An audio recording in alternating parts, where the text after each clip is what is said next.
ہمارے ایک دوست نے بتایا, دیکھیں میں کچھ چیزیں تو ہمیں اپنے خاندان میں نظر نہیں آتی, الحمدللہ وہ برائیاں نہیں ہیں, بعض دفعہ جب اطلاعات ملتی ہیں تو بڑی حیرانگی ہوتی ہے سن کے کہ ایسا بھی ہو رہا ہے مارکیٹ میں. ہمارے ایک دوست نے بتایا, پنجاب میں ہوتے ہیں, بڑے اچھے قابل آدمی ہیں, کہ ایک چیز مارکیٹ میں ہمیں بہت نظر آ رہی ہے, وہ یہ کہ آج ایک بھائی غریب ہوتا ہے اور ایک بھائی کیا ہوتا ہے, بے پناہ مالدار.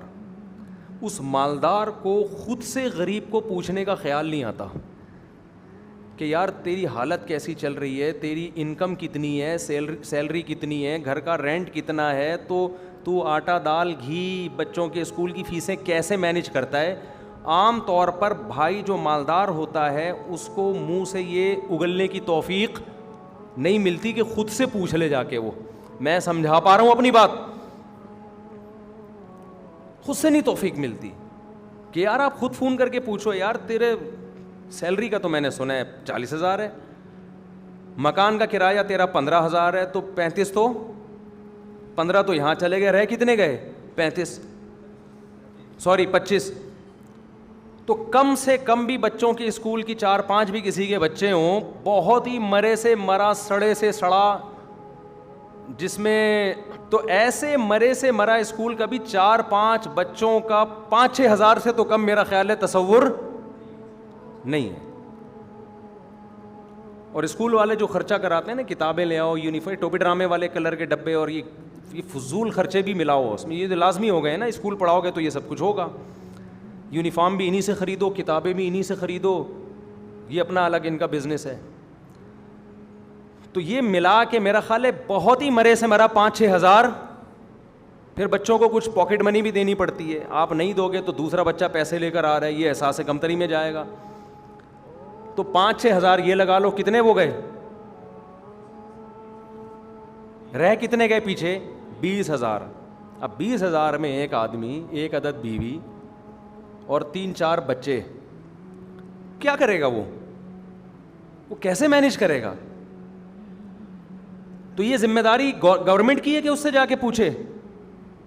گورنمنٹ کی ہے بعد میں, پہلے کس کی ہے؟ بولو نا یار, آپ بولتے کیوں نہیں ہو؟ دیکھو میں بلواتا اس لیے نہیں ہوں کہ مجھے کوئی شوق ہے, میں اس لیے تاکہ آپ کا ذہن حاضر رہے. یہ ذمہ داری اس کے سب سے ہی قرآن کہہ رہا ہے. ہم ریاست کے قوانین کو بعد میں مانتے ہیں, قرآن کے قوانین کو پہلے مانتے ہیں. قرآن تو پوری دنیا کی ریاست کی بات کر رہا ہے نا, جو اللہ کی ریاست ہے. قرآن کہہ رہا ہے یہ سب سے پہلا حق کس کا ہے, یہ پوچھنا بھائی بہنوں کا. اگر بہن مالدار ہے اس کا بھی حق ہے کہ پوچھے بھائی کے بارے میں, کہ بھائی تو 40,000 میں تیری تنخواہ ہے, بیوی 3-4 بچوں کے ساتھ کرائے کے گھر میں تو کیسے گزارا کر رہا ہے؟ یہ اس غریب بھائی کے ذمے نہیں ہے کہ وہ دوسرے بھائی کو بتائے, بلکہ دوسرے کے ذمے ہے کہ وہ اس کے بتائے بغیر خود سے پوچھے. اس سے نہیں پوچھتا گناہگار ہوگا.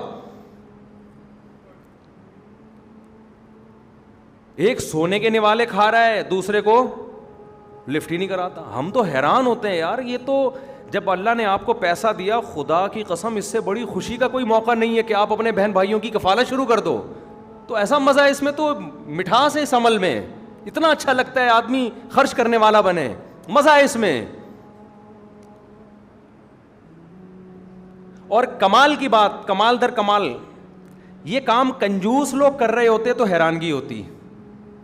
کنجوس آدمی کر رہا ہوتا نا, کہ جو کہیں بھی خرچ نہیں کرتا, تو انسان کہتا ہے کنجوس تو ایسے ہی ہوتے ہیں. کیا خیال ہے؟ کنجوس تو اپنے اوپر خرچ نہیں کرتا, تو بھائی پہ کہاں خرچ کرے گا؟ لیکن یہ کام وہ لوگ کر رہے ہیں جو حج عمروں پہ دبا کے پیسہ خرچ کرتے ہیں, اتنے بڑے بڑے کٹے لاتے ہیں قربانی میں, صحیح ہے, شادی بیاہ پہ یہ اڑاتے ہیں پیسہ, عیدی سینٹر میں دیتے ہیں پیسہ, ٹرسٹوں میں دیتے ہیں. دینا چاہیے, منع نہیں کر رہا میں آپ کو. سب سے پہلا حق کس کا ہے میرے بھائی؟ آپ کے بہن بھائیوں کا حق ہے. دیتے نہیں ہے پہلی بات. اور اگر اگلا مانگ لے تو جیسے نیمو نچوڑ ہوتا ہے نا, اس نے 900 روپے مانگے تو گن کے 1000 کا نوٹ دے کے 100 روپے واپس. سمجھ میں آ رہی ہے بات؟ یہی لوگ جب دوستوں کی دعوت کریں گے, او بھائی آپ دیکھو ماشاء اللہ یہ کھلا رہے ہیں, یہ پلا رہے ہیں, حضرت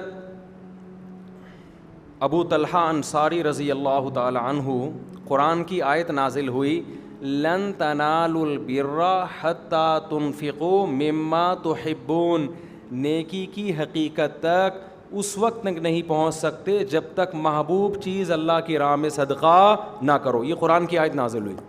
صحابہ جوش میں آ گئے، بھئی محبوب چیز صدقہ کرنی پڑے گی.